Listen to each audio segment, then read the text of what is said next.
गुरुजी, वैसे तो मैं कभी भी शास्त्रों में, ग्रंथों में, धर्मों में कभी बिलीव ही नहीं किया और कभी इंटरेस्ट ही नहीं लिया, था ही नहीं। और मंदिरों में जाना नहीं जाना मेरे को एक जैसे ही लगा हमेशा। और घंटों बैठ के कभी पूजा पाठ कभी किया नहीं, और कुछ मतलब ऐसी ही रही हूँ मैं तो।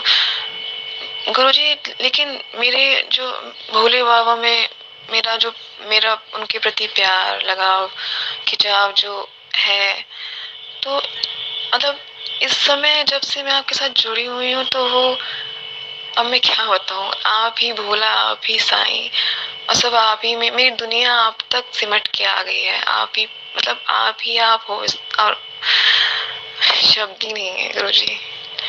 आप सब समझते हैं, आप प्लीज बताइए क्या स्थिति है। प्रणाम आपको। इस बात को समझें, हम यहां पर जो है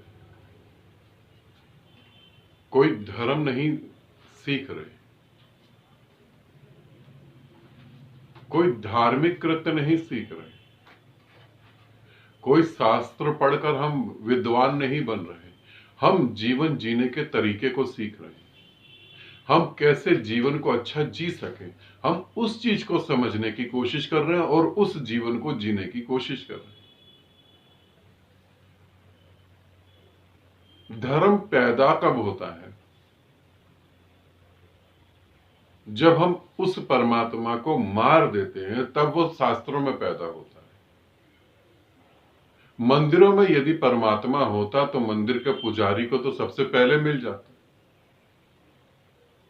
धर्म ग्रंथों में अगर परमात्मा होता तो जहां जिस प्रेस में, जिस जगह ये किताबें छपती हैं, उनके मालिकों को तो सबसे पहले मिल जाता। परमात्मा बिल्कुल इनसे अलग है, कुछ अलग ही है। और जब मैं कहता हूं परमात्मा, परमात्मा का अर्थ ये नहीं कि कोई व्यक्ति विशेष, मैं कह रहा हूं जीवन को जीने का तरीका। मैं कह रहा हूं एक ऐसे जीवन को जीने का तरीका जो सही मायने में ही जीवन है, जो मान्यताओं में नहीं रखा। तुमने कहा मेरे को ग्रंथों में कुछ वो नहीं है, मेरे को मंदिरों में कुछ भी नहीं है, किसी देवता में कुछ भी नहीं, होना भी नहीं चाहिए। जिसे परमात्मा बनना हो उसे देवताओं के पीछे जाने का मतलब ही नहीं। देवता परमात्मा के पीछे जाते हैं, परमात्मा थोड़ी ना किसी के पीछे जाता है। तुम परमात्मा हो और जीवन को जीना सीखो, उसे समझो। हम कुछ अलग ही दुनिया में जी रहे हैं। हम बातें तो करते हैं प्रेम की बड़ी बड़ी, बस बातें करते हैं, प्रेम नहीं करते।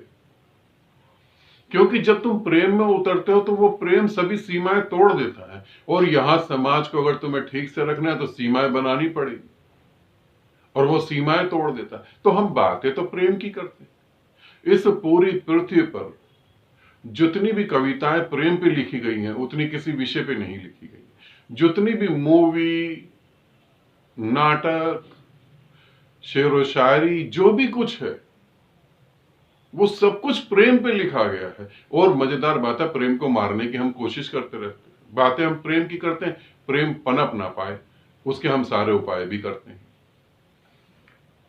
हम यहां धर्म की कोई बात नहीं कर रहे। धर्म कुछ भी नहीं है, कट्टरपंथी वाली बातें हैं।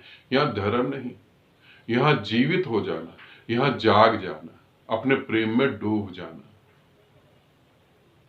इसे समझना। शिव को और कृष्ण को हम ज्यादा प्रेम क्यों करते हैं? इन दो प्रतीकों को समझो। शिव को क्यों हम प्रेम करते हैं, कृष्ण को हम क्यों प्रेम करते हैं? क्योंकि इन्होंने जो है प्रेम पथ को ही माना है। शिव ने सबको स्वीकार करा, क्या भूत प्रेत, क्या राक्षस गण, क्या साधारण जन, सभी को शिव ने स्वीकार कर लिया। यहां तक कि जहर तक को भी स्वीकार कर लिया। और कृष्ण को देखो,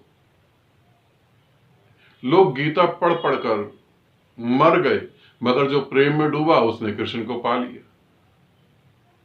इसीलिए हम इन दो व्यक्तित्व को ज्यादा प्रेम करते हैं, क्योंकि हम ऐसा ही जीवन जीना चाहते हैं और मैं तुम्हें यहां ऐसा जीवन जीने के बारे में ही बता रहा हूं। तो बिल्कुल ठीक है, अच्छा है तुम इन झंझटों में नहीं पड़े, बिल्कुल ठीक। नाचो गाओ, जो घट रहा है वो अद्भुत है, जो घट रहा है वो अद्भुत है। खूब अच्छे से डूबो, आनंदित रहो, सदा खुश रहो। बहुत बहुत प्रेम आप सभी को।